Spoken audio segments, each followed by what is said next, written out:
Bismillahirrahmanirrahim. Assalamualaikum warahmatullahi wabarakatuh dan salam sejahtera. Nama diberi Ahmad Uzaimi bin Saidi dari unit PSB 1 ambilan 2025-2030. Pada hari ini saya akan membentangkan tentang potensi pasaran dan keperluan tenaga yang boleh diperbarui di Malaysia. Baiklah, kita masuk pada slide yang pertama, iaitu pengenalan. Tenaga yang boleh diperbarui merujuk kepada tenaga yang diperoleh daripada sumber semula jadi yang sentiasa diperbarui, seperti tenaga solar, hidro, angin dan biogeosit. Sumber ini tidak akan habis dalam jangka masa yang pendek dan lebih mesra alam berbanding bahan api fosil seperti arang batu dan petroleum. Dalam era perubahan iklim dan ketidaktentuan ekonomi global, isu tenaga bukan lagi sekadar bekalan elektrik. Malah, ia melibatkan keselamatan negara, kestabilan ekonomi dan kelestarian alam sekitar. Baiklah, kita teruskan dengan slide yang kedua, iaitu latar belakang sistem tenaga Malaysia. Malaysia masih bergantung kepada arang batu dan gas asli untuk menjana elektrik. Pergantungan ini menyebabkan beberapa faktor, antaranya pelepasan karbon yang tinggi, risiko kenaikan harga bahan api global dan ketidakstabilan bekalan akibat faktor geopolitik. Dalam masa yang sama, permintaan tenaga negara semakin meningkat akibat pertumbuhan industri, pembangunan bandar dan sektor digital seperti pusat data. Oleh itu, Malaysia perlu memperbagaikan sumber tenaga bagi memastikan bekalan tenaga yang stabil dan mapan dalam jangka masa yang panjang. Baiklah, kita masuk kepada slide yang seterusnya yang bertajuk potensi pasaran tenaga yang boleh diperbarui. Seperti yang saya nyatakan sebentar tadi, iaitu tenaga-tenaga yang boleh diperbarui ia mempunyai 4, iaitu apa? Iaitu yang pertama solar, hidro, biogeosit dan angin. Tetapi tenaga yang boleh diperbarui yang terdapat di Malaysia hanya 3 sahaja.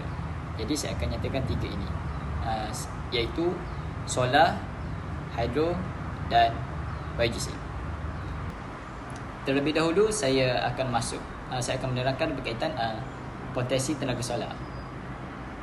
Okey, tenaga solar ini dia ialah sumber yang paling besar dan paling jelas, sudah tentu paling jelas. Kenapa solar sangat dominan di Malaysia? Jawapannya terletak pada geografi. Malaysia sangat beruntung kerana negara kita ini terletak tepat di garisan khatulistiwa. Ini bermakna negara kita akan menerima cahaya matahari yang tegak dan konsisten hampir sepanjang tahun.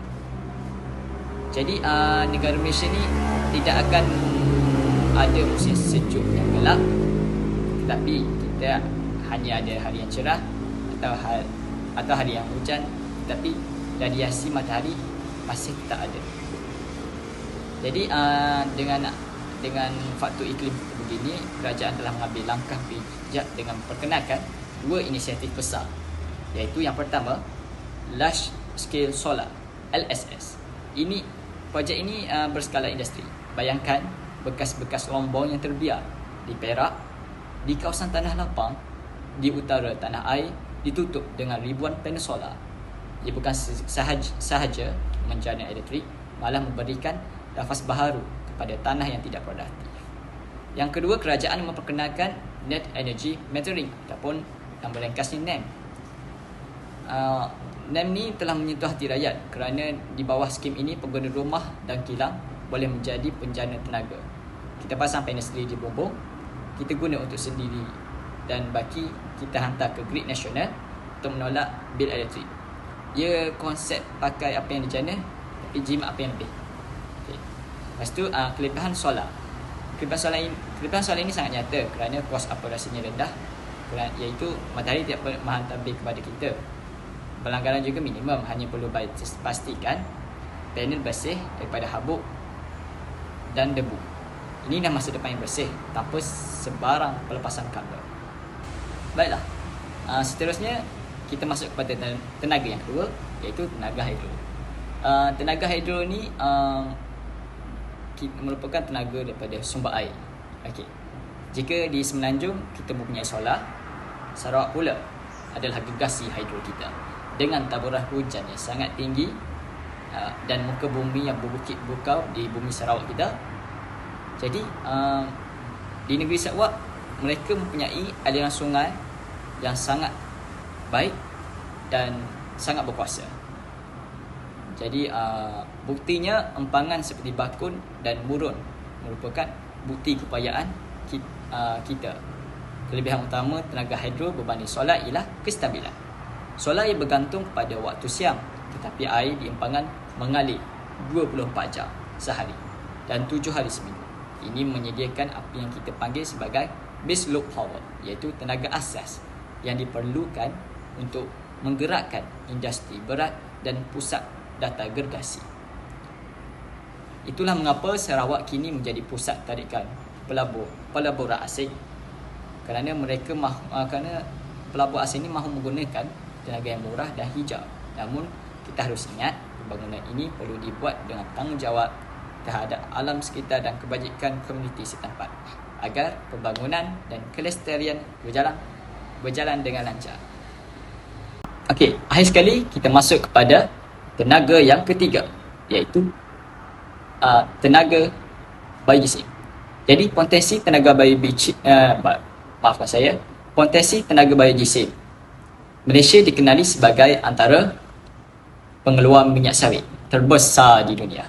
Namun ramai yang terlepas pandang bahawa industri sawit ini menghasilkan jutaan tan sisa setiap tahun, seperti tandan kosong sawit, EFB dan sisa kayu. Dahulu sisa sawit ini dianggap sampah oleh masyarakat. Tapi sekarang dengan adanya teknologi yang canggih ini, kita dapat amalkan ekonomi kitaran. Jadi sisa-sisa ini akan diproses dan dibakar dalam logik khas untuk menjana elektrik yang berkualiti. Kelebihan dia ialah, pertama, kita dapat mengurangkan masalah pelepasan sisa pertanian. Yang kedua, ia dapat mengelakkan kebakaran terbuka yang sering menjadi punca jerubu dan menjejaskan kesihatan manusia. Dan kelebihan yang ketiga ialah ia dapat memberikan pendapatan tambahan kepada peladang kita. Apa yang dahulunya dibuang, kini menjadi sumber tenaga yang mampu menyalakan lampu di kawasan perkampungan kita. Baiklah, seterusnya ialah keperluan tenaga boleh diperbarui pada Malaysia. Yang pertama, ia dapat menjamin keselamatan negara. Jadi, tahukah anda bahawa sebahagian besar elektrik yang kita gunakan hari ini masih dijanakan oleh arang batu? Pernah tak anda terfikir benda itu? Perkara itu tersebut. Jadi masalahnya sekarang, Malaysia bukanlah pengeluar utama arang batu. Kita lebih banyak mengimport dari negara luar seperti Indonesia dan Australia. Jadi apabila kita bergantung kepada import, kita akan terdedah kepada dua risiko besar, iaitu yang pertama, kenaikan harga global. Sekiranya harga arang batu dunia naik atas faktor peperangan ataupun krisis ekonomi, bil elektrik kita juga turut naik. Jadi bil elektrik kita juga turut terkesan. Okay. Yang kedua, gangguan bekalan. Jika negara pengeksport berhenti menjual kepada kita, negara kita akan menghadapi masalah. Dengan tenaga yang boleh diperbarui, kita menggunakan bahan bakar tempatan seperti matahari kita sendiri, sungai kita sendiri.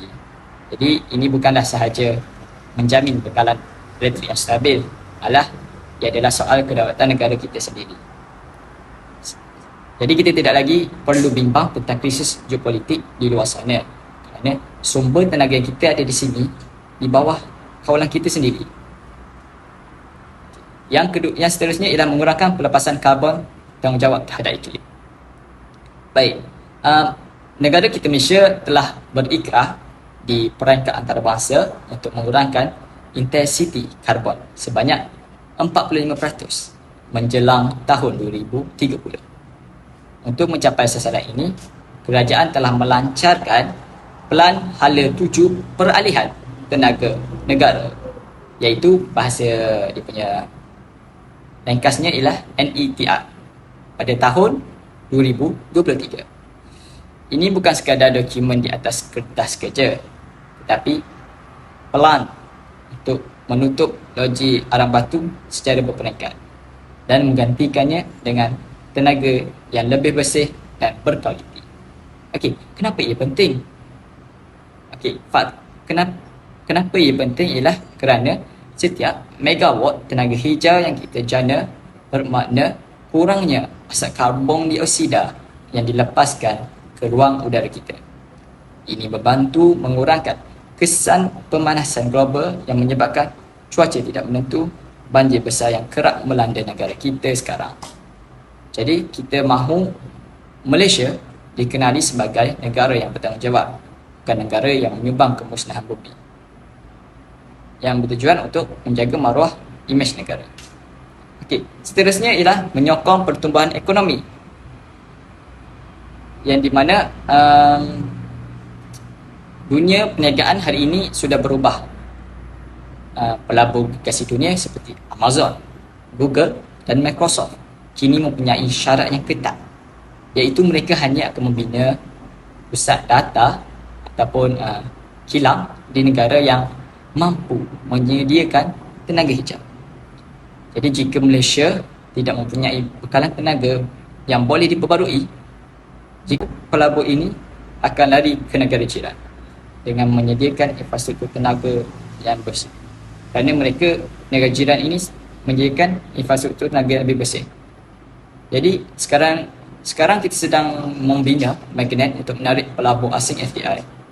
Ini akan membuka ruang ribuan peluang pekerjaan kemahiran tinggi dalam bidang teknologi hijau dan menjadikan Malaysia sebagai hub hijau di rantau Asia. Baiklah, seterusnya ialah mengawal kos jangka panjang.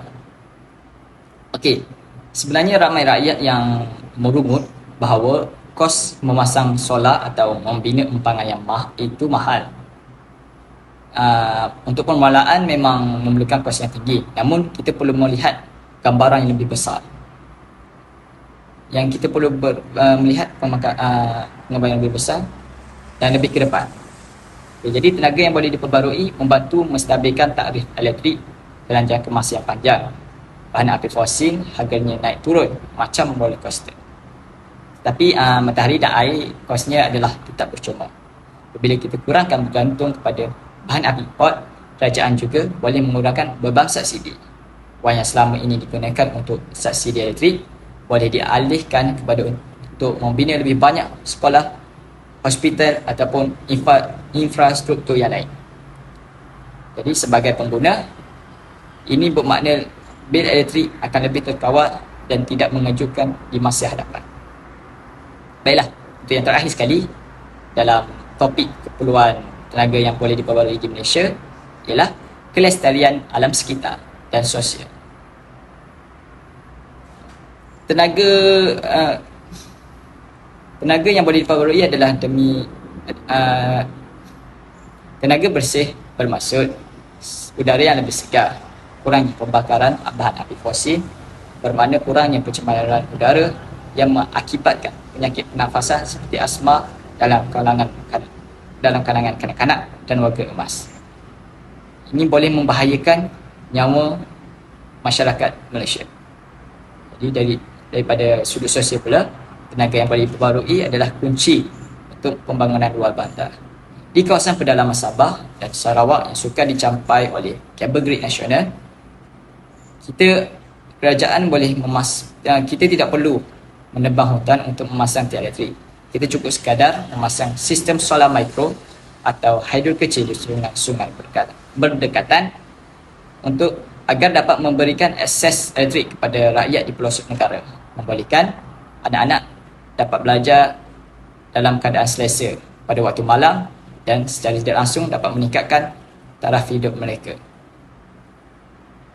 Hadirin sekalian, sebagai penutup kepada perbincangan saya pada hari ini, dapat saya rumuskan bahawa tenaga yang boleh diperbarui bukan sekadar satu alternatif teknikal, tetapi adalah tunjang kepada kelangsungan hidup negara kita dalam abad yang ke-21. Kita telah melihat betapa besarnya potensi yang kita miliki, daripada sinaran matahari yang melimpah ruah di garisan khatulistiwa, aliran sungai yang deras di bumi Borneo, sisa-sisa daripada industri sawit yang boleh dikitar semula menjadi tenaga. Ini merupakan kekayaan tempatan yang selama ini belum kita terokai sepenuhnya. Kita perlu bertindak sekarang kerana ia adalah soal kedaulatan dan keselamatan tenaga. Kita tidak mahu lagi menjadi hamba kepada harga pasaran bahan api global. Yang kita mahu adalah memastikan bahawa setiap kali kita memetik Swiss, tenaga itu datang daripada sumber tanah air kita sendiri, bukan daripada arang batu yang diimport dari beribu batu jauhnya.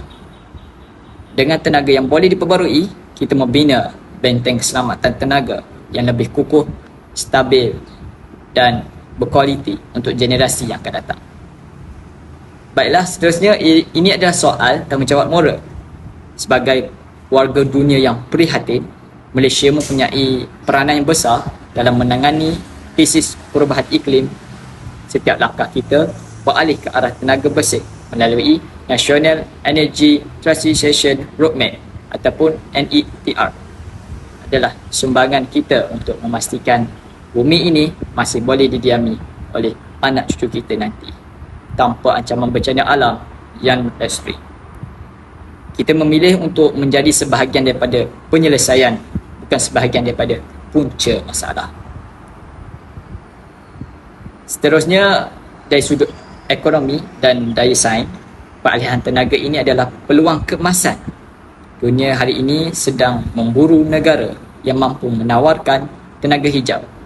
Jika tidak kita merealisasikan potensi ini, Malaysia akan menjadi magnet kepada pelaburan teknologi tinggi, pusat data agregasi dan industri hijau yang bakal membuka ratusan ribu peluang pekerjaan berkemahiran tinggi bagi anak-anak muda kita. Akhir kata, transformasi tenaga ini memerlukan kerjasama semua pihak kerana ia bukan hanya tugas kerajaan atau syarikat besar seperti TNB dan Petronas. Malah ia bermula daripada kesedaran kita semua. Dengan masang panel solar di rumah sehinggalah kepada menyokong polisi-polisi hijau negara. Malaysia mempunyai segala-galanya untuk menjadi harimau tenaga hijau di Asia Tenggara. Kita ada sumbernya, kita ada teknologinya dan kita ada azamnya. Sekarang, masanya telah tiba untuk kita menggerakkan segala potensi ini demi masa depan Malaysia yang lebih bersih, stabil dan lebih makmur. Sekian sahaja daripada saya. Saya membuka lantai ini. Saya membuka sebarang soalan. Sebarang soalan yang ingin dikemukakan boleh letakkan di komen bawah. Saya sudahi dengan wabillahi taufiq wal hidayah. Wassalamualaikum warahmatullahi wabarakatuh. Terima kasih atas perhatian anda yang sangat luar biasa. Sekian daripada saya.